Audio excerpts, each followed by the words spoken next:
আল্লাহ রাব্বুল আলামিন কোরআন শরীফের ভিতরে বলেছেন, লাশ-শামসু ইয়ামবাগি লাহা আন তুদরিকাল কামারা ওয়ালাল লাইলু সাবিকুন নাহার ওয়া কুল্লুন ফি ফালাকি ইয়াসবাহুন। প্রবল জ্ঞানী হইবে যাহারা, আপন মনেতে বুঝিবে তাহারা। রাত্রি পারে না আগে যাইবার, দিনের স্থান করি অধিকার। চন্দ্র বাদে না সূর্যের গায়েতে, সূর্য পারে না চন্দ্রকে ধরিতে। যার যে স্থান বহাল রাখিয়া ভ্রমণ করিছে খোদাকে ডরিয়া। একটি নির্ধারিত সময় সীমা পর্যন্ত আপন আপন কক্ষপথে সব দৌড়াদৌড়ি করবে, কারো সাথে অ্যাক্সিডেন্ট হবে না কারো। ওয়াকুল্লুন ফি ফালাকি ইয়াসবাহুন, যা আছে মহাশূন্যে সব ঘুরতেছে। কে বলে? বলেন সবাই, কে বলছে? কোন সূরা? সূরা ইয়াসিন। আবার শুনুন, আল্লাহ পাক ফয়সালা দিচ্ছেন ঘোরে কেডা? শুধু সূর্য ঘোরে না, শুধু চন্দ্র ঘোরে না, আল্লাহ মহাশূন্যে যা রেখেছেন সব ঘুরতেছে, সবই সন্তরণশীল, সব গতিশীল। সুতরাং ফয়সালা তো আল্লাহর কাছ থেকে নিতে হবে। পৃথিবী সৃষ্টি করেছেন, মানব গোষ্ঠী সৃষ্টি করেছেন এবং মানুষের প্রয়োজন মিটিয়েছেন। এই মানুষগুলিকে কে সৃষ্টি করেছে? মানুষ সৃষ্টির ব্যাপারেও দার্শনিকরা মানুষদেরকে বিভ্রান্ত করে। যা কলেজে বিশ্ববিদ্যালয়ে পড়ানো হয়, এই কোরআন শরীফ বিশ্ববিদ্যালয়ে পড়ানো হয়? হ্যাঁ হয়। কয়েকটা আয়াত, কয়েকটা সূরা পরীক্ষায় পাশ করার জন্য একটু একটু অপশনাল রেখে দেওয়া হয়েছে। বর্তমান যে শিক্ষা কমিশন, শামসুল হক শিক্ষা কমিশন রিপোর্ট মন্ত্রী পরিষদে অনুমোদন করেছে বর্তমান সরকার। এই শিক্ষানীতিতে বলা হয়েছে ক্লাস 1 থেকে নিয়ে ক্লাস 5 পর্যন্ত ধর্মীয় শিক্ষা দিতে দেওয়া হবে না। তাহলে ক্লাস 5 পর্যন্ত যদি ধর্মীয় শিক্ষা না থাকে, তাহলে ক্লাস 6-7-এ ওঠার পর আলিফ জাওরা বাজাবর বা আনাকুম জানাকুম ছেলেরা পড়বে? মেয়েরা পড়বে? আসল উদ্দেশ্য হলো ইসলাম থেকে জাতিকে দূরে সরাবার জন্য ষড়যন্ত্র। এই সরকারের প্রণীত শিক্ষানীতি আমরা মানি না। আপনারা মানেন? যেই মাদ্রাসা মানুষের চরিত্র সৃষ্টি করে, বর্তমান সরকার সেই মাদ্রাসাগুলি একটা একটা করে ধ্বংস করার পরিকল্পনা গ্রহণ করেছে। সুতরাং আসল শিক্ষা হলো কোরআনের কাছে। আসল শিক্ষা কোথায়? কোরআনের কাছে। কোরআন যদি শিখানো হতো, কোরআন যদি শিখানো হতো কলেজে বিশ্ববিদ্যালয়, তাহলে গতকাল চট্টগ্রাম বিশ্ববিদ্যালয় থেকে যেসব ছেলেরা বিশ্ববিদ্যালয় কর্তৃপক্ষ কর্তৃক বরাদ্দকৃত, হাইজ্যাক করা নয়, বরাদ্দকৃত 4খানা বাস দিয়ে কোরআন শুনতে আসতে চেয়েছিল, বর্তমান সরকারের তথাকথিত সোনার ছেলেরা আসতে দিল না।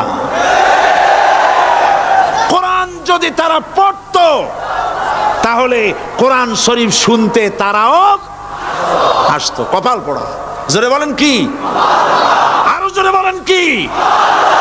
কপাল পোড়া। সব ভালো লাগে, কোরআন ভালো লাগে না। এদেরকে শিখানো হয়েছে, আরে তোমরা তো মানুষ না। বলে আমরা কি? তো তোমাদের ডারউইন বাবাজি বলে নাই, শোনো নাই? কি পড়ো টড়ো তোমরা, বুদ্ধি শুদ্ধি রাখো না। ডারউইন বলেছে, থিওরি অফ ইভলিউশনের মধ্যে বলেছেন মানুষ মানুষ না। বলে কি? মানুষ হলো বান্দর।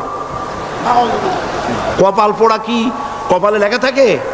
কাজে কামে প্রকাশ হয়ে যায়। ডারউইন বলল মানুষ মানুষ না। আল ফ্রয়েড বললেন মানুষ হলো মানুষই ঠিক, তবে মানুষ হলো সেক্স সর্বস্ব জীব। সেক্স সমস্যার সমাধান করলে মানুষের সব সমস্যার সমাধান হয়ে যাবে। কার্ল মার্কস বললেন মানুষ হলো পেট সর্বস্ব জীব, পেট সমস্যার সমাধান করে দিলে সব সমস্যা শেষ। আর ডারউইন বললেন মানুষ মানুষই না, মানুষ কি? বলে বান্দর। ওরাং ওটাং শিম্পাজি আর ব্যাং থেকে মানুষের উৎপত্তি হয়েছে। আমি যখন জীবনের প্রথম শিম্পাজি দেখলাম, ওরাং ওটাং দেখলাম, তখন আমি মনে করেছি যে ডারউইন খামোখা ভুল করে নাই।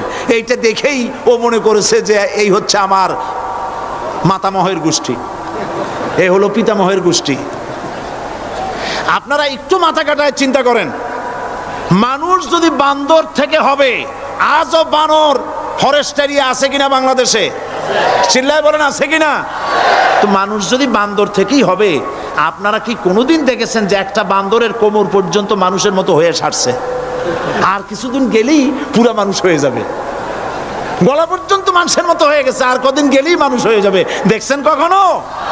আচ্ছা আপনারা বলেন, পাবদা মাছ আপনারা চট্টগ্রামে কি বলেন? পাবদাই বলেন। পাবদা মাছ দেখতে কি মাছের মতো লাগে? বোয়াল মাছের মতো। কোন পাগলে কি বলছে কথা যে বোয়ালের পূর্বপুরুষ পাবদা? পাবদাগুলি পুটি টুটি খাইয়া খাইয়া আস্তে আস্তে বোয়াল হয়ে গেছে, এ কথা কেউ বলে?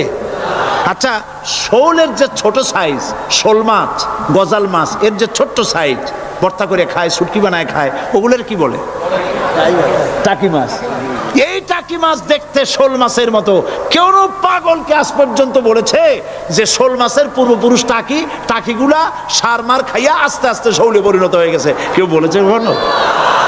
ডারউইন কয় বোতল খাইয়া যে এই মতবাদ লিখছে আল্লাহই ভালো জানে, যে বান্দরের থেকে মানুষ আবিষ্কার হয়েছে। নাউজুবিল্লাহ। এগুলি পড়ানো হয় কলেজে, বিশ্ববিদ্যালয়, তাই আমাদের সোনার ছেলেরা বান্দরামি করে। ওদের যদি পড়ানো হইতো তোমরা বান্দরের গোষ্ঠী নও, তোমরা মানুষ, মর্যাদা কার বেশি, বান্দরের না মানুষের? এ পৃথিবীর প্রথম মানুষকে আদম আলাইহিস সালাম। আদম হইছেন কি দিয়ে? মাটি দিয়ে। আল্লাহ রাব্বুল আলামিন যিনি মানুষ সৃষ্টি করেছেন, তিনি কোরআন শরীফের ভিতরে বলে দিয়েছেন, আমি প্রথমেই বলেছি, আপনারা লক্ষ্য করুন, এই কোরআন তাবিজের কিতাব নয়, এই কোরআন তদবিরের কিতাব নয়, ঝাড়ফুঁকের কিতাব নয়। কোরআন হলো পৃথিবীর মানুষের জন্য কোড অফ লাইফ, পূর্ণাঙ্গ জীবন বিধান। সব কিছু আল্লাহ পাক কোরআনের ভিতরে বলে দিয়েছেন, কোনো জিনিস বাদ দেন নাই। আপনি আমি কেমনে সৃষ্টি হয়েছি আল্লাহ পাক কোরআনের ভিতরে বলেছেন, ইন্না খালাকনাকুম মিন তুরাবিন সুম্মা মিন নুতফাতিন সুম্মা মিন আলাকাতিন সুম্মা মিন মুদগা। নিষ্প্রাণ মাটি দিয়ে তোমাকে উৎপন্ন করা হয়েছে, নিষ্প্রাণ মাটির উপাদান দিয়ে তোমাকে তৈরি করা হলো। মায়ের পেটের ভিতরে এক ফোঁটা নাপাক পানি জমাট রক্তে পরিণত হয়ে গেল, জমাট রক্ত আস্তে করে গোস্ত পিণ্ড হলো, গোস্ত পিণ্ডকে সুন্দর করে সাজায়া হাড্ডি গুড্ডি বানায়া স্ট্রাকচার তৈরি করে তার উপরে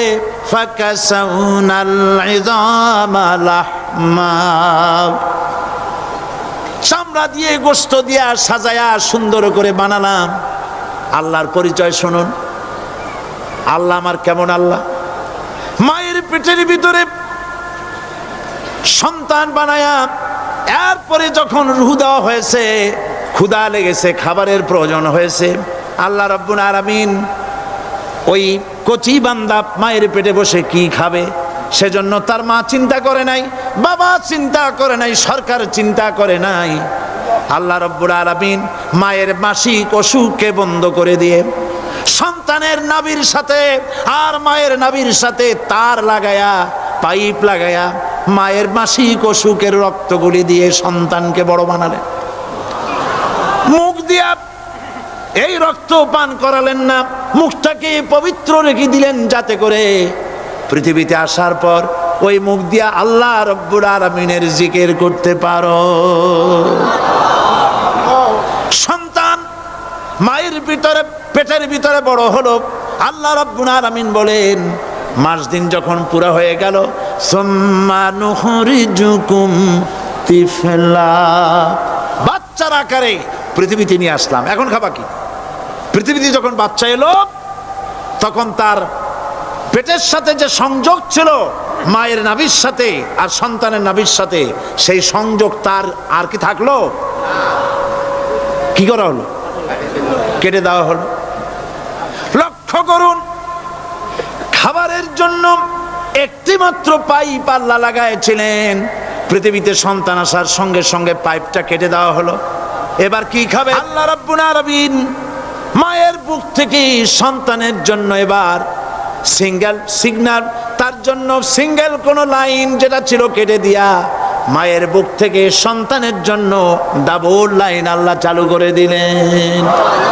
এমন দুধ বানায় দিলেন যা শুধু খাবার নয়, শুধু ফুড ভ্যালু নয়, এই দুধের ভিতরে ক্যালসিয়াম, এর মধ্যে ভিটামিন, এর মধ্যে আয়রন, এর মধ্যে মেডিসিন।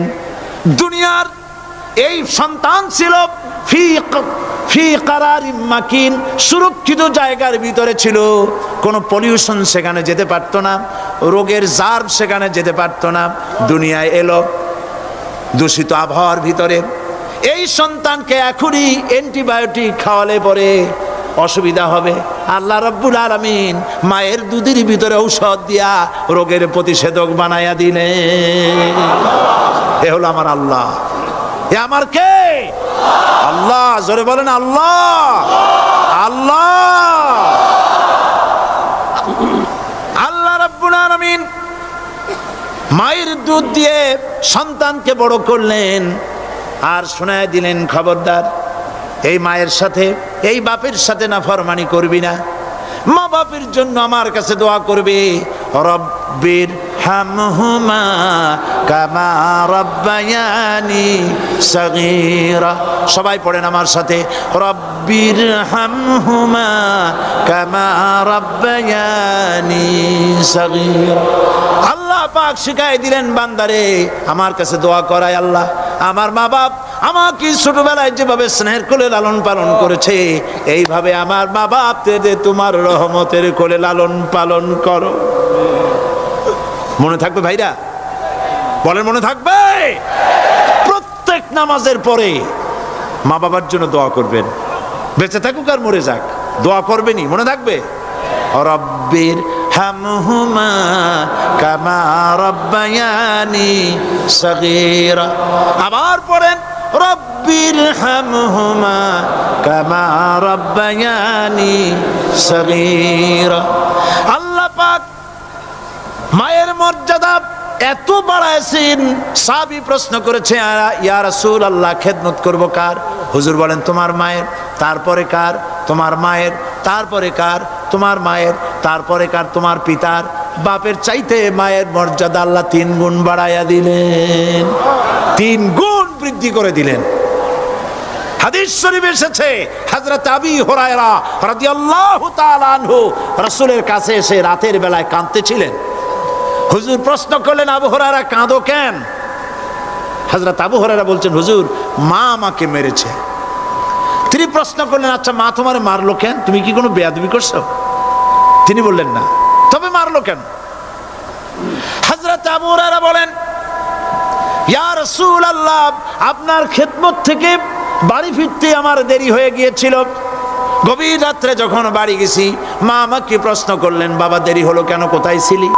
তাম পৃথিবীর মানুষ যেই কদম মোবারক চুমু দিতে পারলে ধন্য হয়ে যায়, সেই আখিরি জামানার পয়গম্বর নবী মুহাম্মদ রাসূলুল্লাহ সাল্লাল্লাহু আলাইহি সাল্লামের দরবার থেকে আসতে আমার দেরি হয়ে গেছে।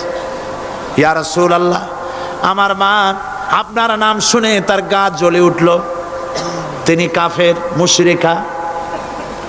আপনার নাম শুনে অগ্নি শর্মা হয়ে আমাকে ধরে পিটানো আরম্ভ করলেন আর বললেন, আবু হুরায়রা হয় মুহাম্মদ সাল্লাল্লাহু আলাইহি সাল্লামের বাড়ি ছাড়বি, নইলে আমার বাড়ি ছাড়বি, কি করবি বল। মার খেতে খেতে আমি বললাম, মা তোমার গায়ে যত শক্তি আছে আমারে মারো, তোমার বাড়ি শুদ্ধ, তাম দুনিয়াটা ছেড়ে দিতে পারি, মুহাম্মদ রাসূলুল্লাহর কদম মোবারক ছেড়ে দিতে পারি না। হুজুর আমার মা গলা ধাক্কা মেরে আমাকে বের করে দিয়েছেন। হুজুর বলছেন, আবু হুরায়রা মা তোমাকে মেরেছে আর আমার কাছে নালিশ করছো, আমি তোমার মায়ের কোনো বিচার করতে পারবো না। সুবহানাল্লাহ। এত বড় পাওয়ারফুল নবী, শানওয়ালা, ইজ্জতওয়ালি, বরকতওয়ালি, এত বড় নবী বলছেন মা মেরেছে, আমার করার কিচ্ছু নাই। সুবহানাল্লাহ। তোমার মা মুশরিকা হোক আর যাই হোক তোমার মা। সুবহানাল্লাহ বলেন। আমার বন্ধুগণ, হযরত আবু হুরায়রা বলেন, ইয়া রাসূলুল্লাহ, মায়ের বিরুদ্ধে কোনো অভিযোগ নিয়ে আমি আপনার কাছে আসি নাই। হুজুর বললেন, কেন আসছো বলো খুলে। আবু হুরায়রা বলেন, হুজুর আমি জানি আপনি আল্লাহর দরবারে যদি কোনো ব্যাপারে হাত তোলেন আল্লাহ মঞ্জুর করে ফেলেন। আপনি দয়া করে আমার মার জন্য দোয়া করেন, আল্লাহ যেন হেদায়েত দিয়ে দেন। আমার নবীজি দুখানে হাত উত্তোলন করলেন, বললেন, আল্লাহুম্মা ইহদি উম্মা আবি হুরায়রা, আয় আল্লাহ আমি দোয়া করতেছি আবু হুরায়রার মাকে হেদায়েত নসিব করো। হুজুর হাত তুলে মোনাজাত করছেন, আবু হুরায়রা দৌড় দিলেন বাড়ির দিকে। কয়েকজন সাহাবী হযরত আবু হুরায়রার জামা টেনে ধরেছে, এই ভদ্রলোক দৌড়ায় কেন? এত শান্ত মানুষ, কখনো গরম হয়ে কারো সঙ্গে কথা বলে না, এই মানুষটা দৌড়ায় কেন? কোনো বিপদ হইল নাকি? জামা টেনে ধরে বলে, আবু হুরায়রা দৌড়াও কেন? হযরত আবু হুরায়রা বলেন, জামা ছেড়ে দাও, কোনো বিপদ আমার হয় নাই, আমি দৌড়াইয়া বাড়ি যাই দেখতে চাই। আমি দৌড়াইয়া আগে বাড়ি যেতে পারলাম না, আমার নবীর দোয়া আগে আমার বাড়ি চলে গেছে, আমি এটা দেখতে চাই। হযরত আবু হুরায়রা দৌড়াতে দৌড়াতে বাড়ি চলে গেছেন। দরজায় নক করলেন, ভেতর থেকে আওয়াজ এলো, কে? তিনি বললেন, আমি আবু হুরায়রা। মা দরজা খুলে দাও, আমি তোমার সন্তান। মা বললেন, বাবা অপেক্ষা করো, দরজা খুলতেছে। হযরত আবু হুরায়রা বলেন, মায়ের গলার আওয়াজের ভেতরে কুফরি কর্কশতা পেলাম না, মায়ের গলার আওয়াজের ভেতরে তাওহীদের নরমিয়াত পেলাম। আমার কাছে মনে হলো আমি আবু হুরায়রা বাড়ি আসার আগে নবীজির দোয়া আল্লাহর আরশে পৌঁছে গেছে। আবু হুরায়রা বলছেন, মা আমার কিছুক্ষণ পরে ঘরের থেকে বেরিয়ে এসেছেন, আমি দেখলাম মায়ের শরীর ভিজা, মাথার চুল দিয়া পানি টপকাচ্ছে। মা আমার বললেন, বাবারে তোমাকে মারার পর আমি নিদারুণ অনুশোচনায় পড়েছিলাম, মনে মনে ভাবলাম, আহারে আমার সন্তান আমি কেন মারলাম?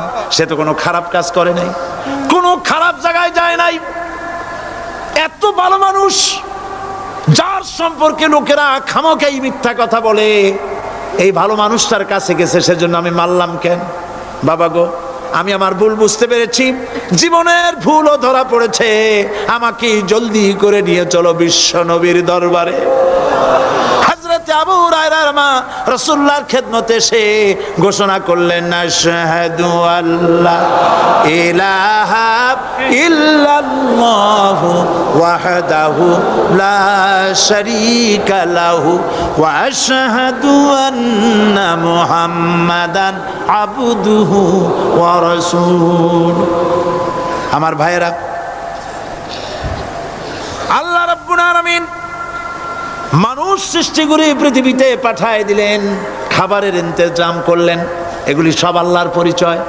আল্লাহরে চেনার জন্য বড় বড় কিতাব ঘাটা লাগে না, কিসমতে যদি থাকে দুই একটা দৃষ্টান্ত যথেষ্ট হয়ে যায়। সুবহানাল্লাহ, সুবহানাল্লাহ, দুই একটা দৃষ্টান্ত যথেষ্ট। আল্লাহ পাক সমস্ত সৃষ্টি জগৎকে তৈরি করলেন, সৃষ্টি করলেন, আর তাদের খাদ্যের ব্যবস্থা করলেন। কে করেছেন খাদ্যের ব্যবস্থা? খাদ্য দেন আল্লাহ। কিন্তু অহংকারী যারা, তারা বলে দেশের বাম্পার ফলনের জন্য সমস্ত কৃতিত্ব সরকারের। বলেন আস্তাগফিরুল্লাহ, বলেন নাউজুবিল্লাহ। এদের একজন বলছিল, 3 বছর কিছু দিবার পারুম না, লোকেরা কয় আমরা না খাইয়া থাহুম, আল্লাহ কয় আমিও দেহুম, কদ্দুর পারো না খাইয়া থাকতে। ফসল কে দেন? জোরে বলেন, কে দেন? বাম্পার ফসলের ফলনের দাবি সরকার করতে পারে না, এটা কুফরি, এটা শিরক। জমিনের ফসল কে দেন? আকাশের বৃষ্টি কার? পানি কার? সার কার? সব আল্লাহ পাক। আল্লাহ পাক কোরআন শরীফে বলেছেন, লা ইন শাকারতুম লাযীদান্নাকুম ওয়া লাইন কাফারতুম ইন্না আযাবী লাশাদীদ। আমার নিয়ামতের শুকর যদি আদায় করো বাড়ায় দেব, আর যদি কৃতজ্ঞ হও শুকরিয়া আদায় না করো মস্ত বড় শাস্তি দেব। ফসল দেই আমি আর শুকরিয়া আদায় করো তোমার বাজানে, ঠিক কিনা? শুকরিয়া আদায় করে কার? বাজানে। একটা লোকের, একটি মানুষের যেই প্রশংসা এই সরকার করলো, বিগত 4.5 বছর ধরে একটা মানুষের যত জিকির করলো, প্রশংসা করলো, ছবি টানাইলো, যদি এতটা জিকির এতটা স্মরণ আল্লাহ রাব্বুল আলামিনের করত, ওদের জন্য আল্লাহর জান্নাতের দরজা খোলা হয়ে যেত। প্রশংসা করবে কার? চিল্লায় বলুন, আল্লাহ পাকের প্রশংসা করো। খেতে দেওয়ার মালিক তিনি। আল্লাহ পাক বলছেন আল্লাহকে, তার পরিচয় আল্লাহ তুলে ধরেছেন, ওয়ামা মিন দাব্বাতিন ফিল আরদি ইল্লা আলাল্লাহি রিজকুহা। এই পৃথিবীর ভিতরে এমন কোন বিচরণশীল জীব নাই যার রিস্কের দায়িত্ব আমি আল্লাহ গ্রহণ করি নাই। সুবহানাল্লাহ বলবেন না? রিস্কের দায়িত্ব কার হাতে? আচ্ছা দেখুন তো, পৃথিবীর সমস্ত সরকারের কাছে বিভিন্ন মন্ত্রণালয় আছে না? খাদ্য মন্ত্রণালয় বলে কোনো মন্ত্রণালয় আছে কিনা? আছে। খালি কয় খামু আর খামু। খাদ্য মন্ত্রণালয় আছে, থাকার পরেও মানুষ না খাইয়া মরে, ঠিক কিনা? এবার একটু তাকান তো, জ্ঞানের চক্ষু দিয়া তাকান। ফরেস্ট এরিয়া, বাঘ আছে কিনা? নাই। সিংহ আছে কিনা? গন্ডার আছে কিনা? হাতি আছে কিনা? বিশাল বিশাল প্রাণী আছে কিনা? জঙ্গলে ছোট্ট প্রাণী থেকে, পোকা থেকে শুরু করে গন্ডার পর্যন্ত, টুনটুনি পাখি দিয়ে শুরু করে ঈগল পাখি পর্যন্ত, নদীর ভিতরে ছোট্ট চুনু পুঁটি থেকে শুরু করে তিমি মাছ পর্যন্ত। প্রাণী তত্ত্ববিদরা বলেছেন সমুদ্রের ভিতরে এমন এমন বড় বড় তিমি আছে যে একটা তিমির ওজন 5000 টন পর্যন্ত হয়ে যায়। 5000 টন তিমিটার ওজন। এর যখন বাচ্চা হয় তখন বাচ্চার দৈনিক দুধ লাগে 50 থেকে 60 মণ পর্যন্ত। কে ব্যবস্থা করে? রুহান ফেরেশতা। তো ওর মা যেমন বাচ্চা তো সেরকম হবে, ঠিক কিনা? কে দেয় খাবার? এবার দেখেন তো, আপনার দেশের এই জঙ্গলে কত হাতি আছে। হাতিরা মিছিল করে আসছে যে আল্লাহ আমাদের এখন আর খাইতে যেতে দিতে পারে না, বাংলাদেশের গভর্নমেন্ট কিছু দাও। আসছে না, খাইয়া ক্ষুধার জ্বালায় হাতি মরেছে, বাঘ মরেছে, সিংহ মরেছে। এর কোনো দৃষ্টান্ত আছে? ক্ষুধার জ্বালায় আকাশের উড়ন্ত পাখিরা ছটফট করে মারা গেছে, দৃষ্টান্ত আছে? নদীর মাছেরা ক্ষুধার জ্বালায় ভেসে উঠেছে, না খাইয়া মরে গেছে, দৃষ্টান্ত আছে? মহান আল্লাহ রাব্বুল আলামিন কোরআন শরীফের ভিতরে বলেছেন অনেক প্রাণী এমন আছে যারা তাদের খাদ্যকে সঞ্চয় করে না, খাদ্যকে জমা করে না, আহরণ করে না। সকালবেলায় একটা খাবার খেলো, দুপুরে কি খাবে তার জানা নাই।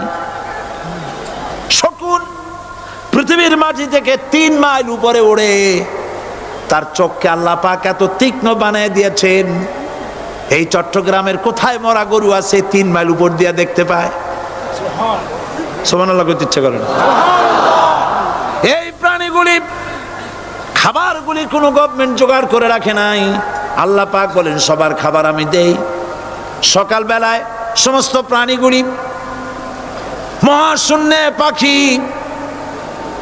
পানির ভিতরে মৎস্যরাজি, জঙ্গলের ভিতরে হিংস্র প্রাণী, পোকামাকড় থেকে শুরু করে সবগুলো খালি পেটে সব বেরিয়ে যায়, কারো কোনো খাবারের মজুদ নাই।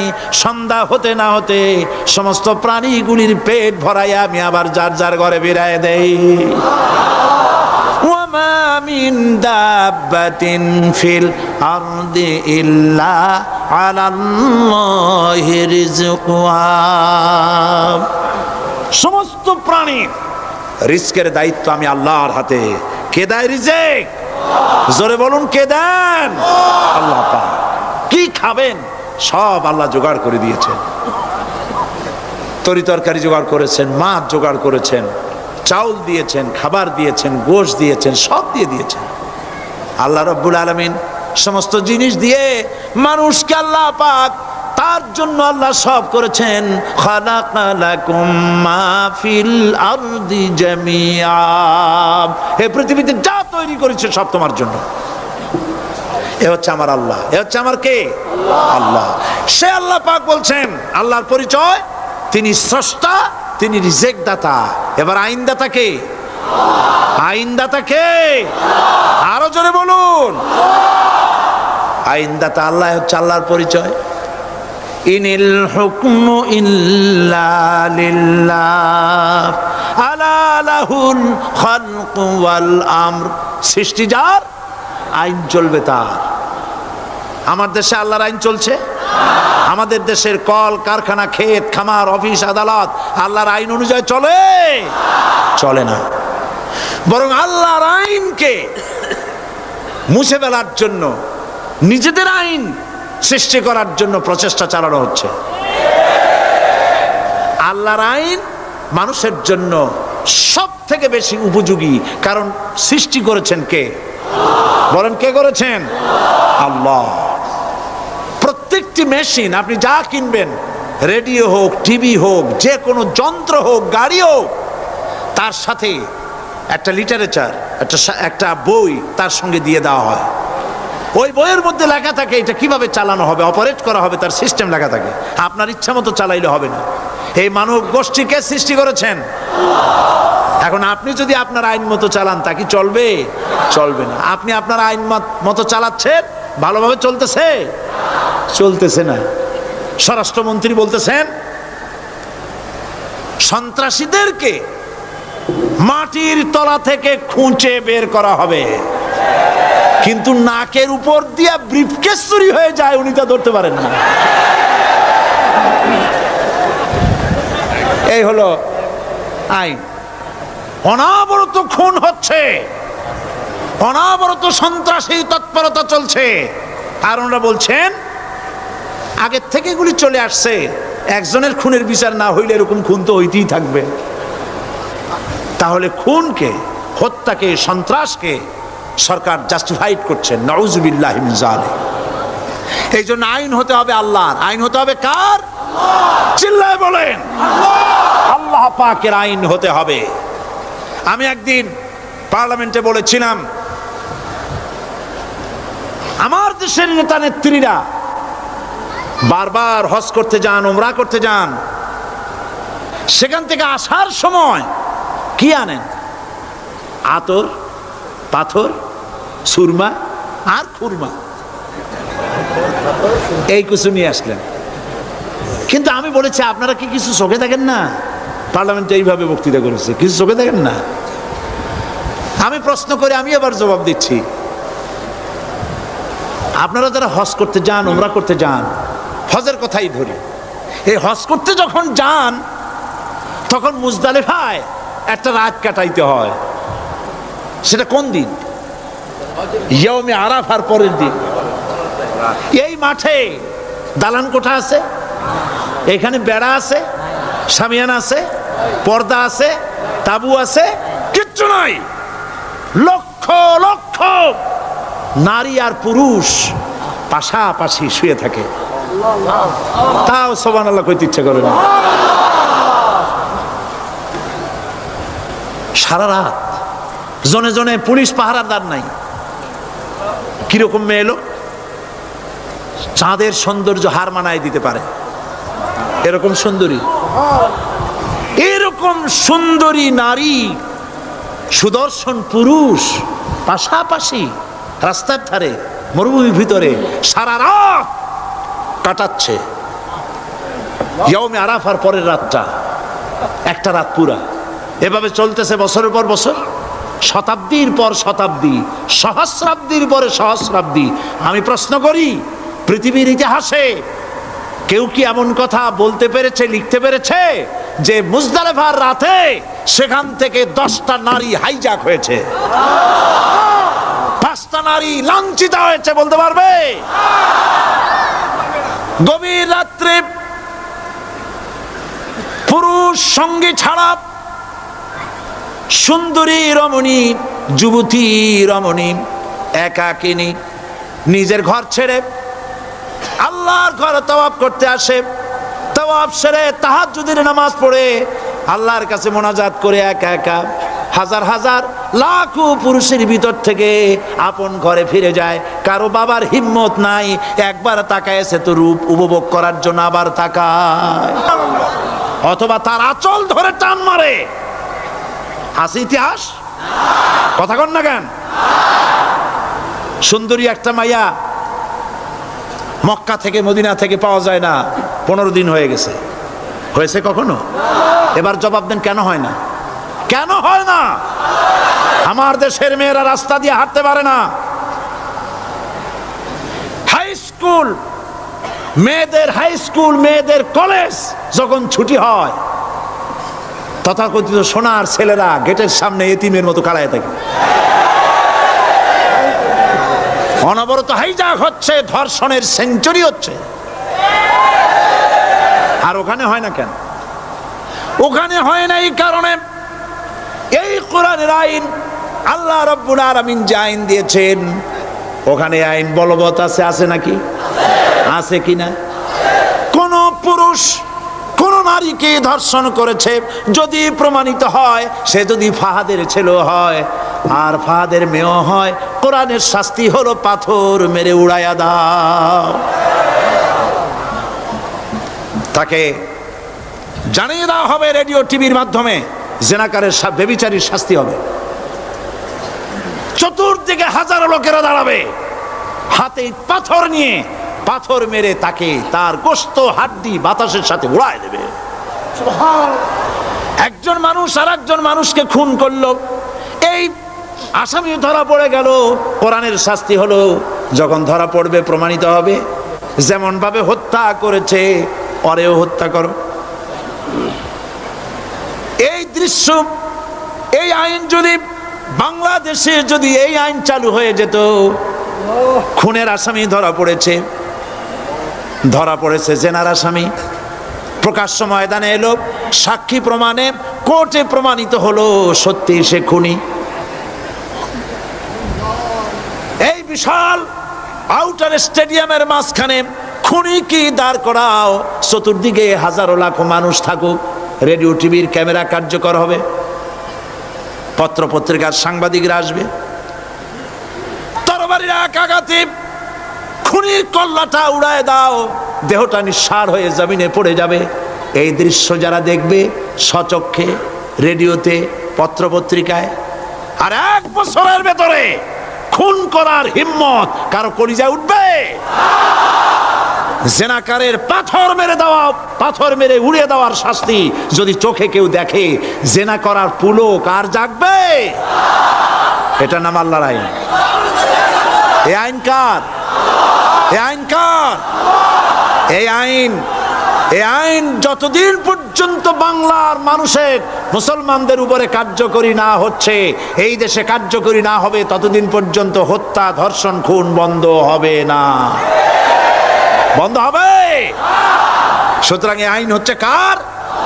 আরো জোরে বলেন, আল্লাহ রাব্বুল আলামিন।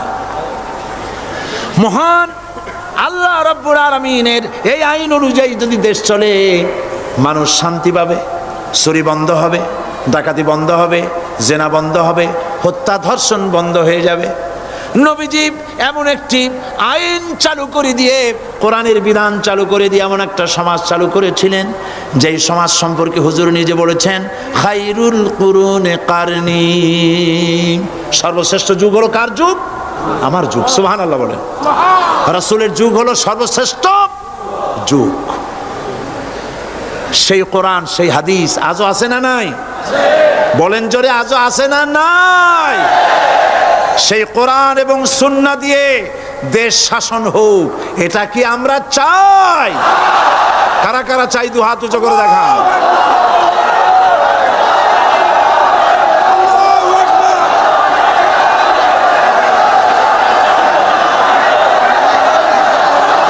আরে ভাই আপনারা দাঁড়ায় গেলেন কেন?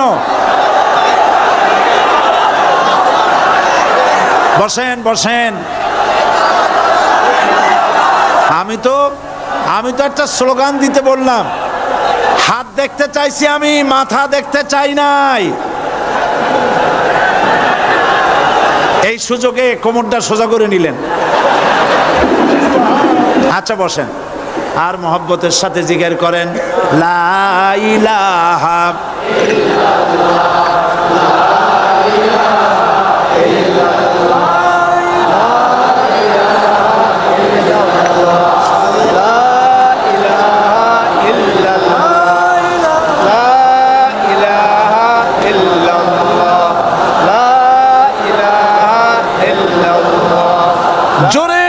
সবাই জিকির করেন লা ইলাহা ইল্লাল্লাহ, লা ইলাহা ইল্লাল্লাহ, লা ইলাহা লা ইলাহা ইল্লাল্লাহু মুহাম্মাদুর রাসূলুল্লাহ। বসুন, আমরা মুনাজাত করব। আল্লাহ রাব্বুল আলামিন আয়াতুল কুরসির ভিতরে আল্লাহর সার্বভৌমত্বের কথা বলেছেন। আল্লাহু লা ইলাহা ইল্লা হুয়াল হাইয়ুল কাইয়্যুম। পড়েন আমার সাথে সবাই, আল্লাহু লা ইলাহা ইল্লা হুয়াল হাইয়ুল কাইয়্যুম। আল্লাহ হচ্ছেন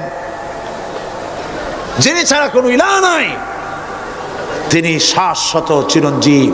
সুবহানাল্লাহি ওয়া বিহামদিহি। আগামীকাল এর বাকি অংশ আমি আপনাদের সামনে আলোচনা করব ইনশাআল্লাহ। জোরে বলেন ইনশাআল্লাহ। দাঁড়ানো ভাইরা বসেন। আপনাদের পাশে যারা দাঁড়িয়েছেন অনুরোধ করে বসায় দেন। বলেন যে আর 5টা মিনিট বসেন, আল্লাহর রাস্তায় হাঁটেন না। হ্যাঁ বলেন বলেন, আপনারা যে আল্লাহর রাস্তায় হাঁটেন না, বসেন, সবাই বসেন। এত বড় মাহফিলের মুনাজাত, সুবহানাল্লাহ বলেন। চট্টগ্রামের ইতিহাসের শ্রেষ্ঠ মাহফিল, চিল্লায় বলেন সুবহানাল্লাহ। গোটা বিশ্বের কোরআনের শ্রেষ্ঠ মাহফিল, বলেন সুবহানাল্লাহ। যারা বলেন আলহামদুলিল্লাহ।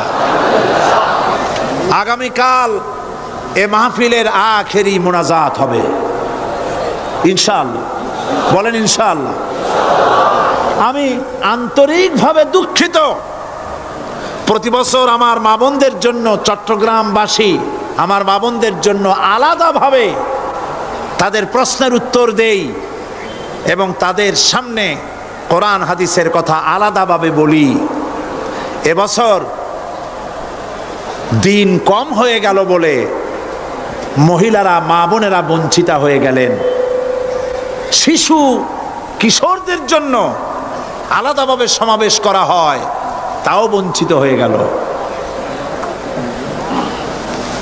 এই বিশাল তাফসীরুল কোরআন মাহফিলের বরকত থেকে চিটাগংবাসীকে যারা বঞ্চিত করলো, আল্লাহ তাদের হেদায়েত নসিব করে দিন। যদি হৃদয় থাকে, যদি হৃদয় বলে কিছু থাকে, বিবেক বলে যদি কিছু থাকে, আর শরীর যদি মুসলমানের পিওর রক্ত থাকে, তাহলে বাড়ি বসে অনুশোচনা করা উচিত, চোখের পানি ফেলানো উচিত ওই সব লোকের যারা এই বরকতপূর্ণ মাহফিলকে বাধা দিয়েছে। আর যাদের কলজার মধ্যে আল্লাহ মোহর মেরে দিয়েছে, এগুলোর তো হেদায়েত হবে না। যাদেরকে আল্লাহ পাক তৈরি করেছেন জাহান্নামের জন্যে, ওদের কাছে মাহফিল অসহ্য, সহ্যই হবে না। নাউজুবিল্লাহ বলেন। চট্টগ্রামবাসীর জন্য তাফসীরুল কোরআন মাহফিল নিয়ামত। এই নিয়ামত কিয়ামত পর্যন্ত আল্লাহ টিকায় রাখুন, বলি আমিন। আগামীকালের আখেরি মোনাজাতে সমস্ত মুসলমান চতুর্দিক থেকে আল্লাহ পাকের নারা লাগাতে লাগাতে আসবেন। আল্লাহু আকবার, নারায়ে তাকবীর। গোটা চট্টগ্রাম, গোটা চিটাগাং শহর আগামীকাল কোরআনের মিছিলের শহর হবে ইনশাআল্লাহ।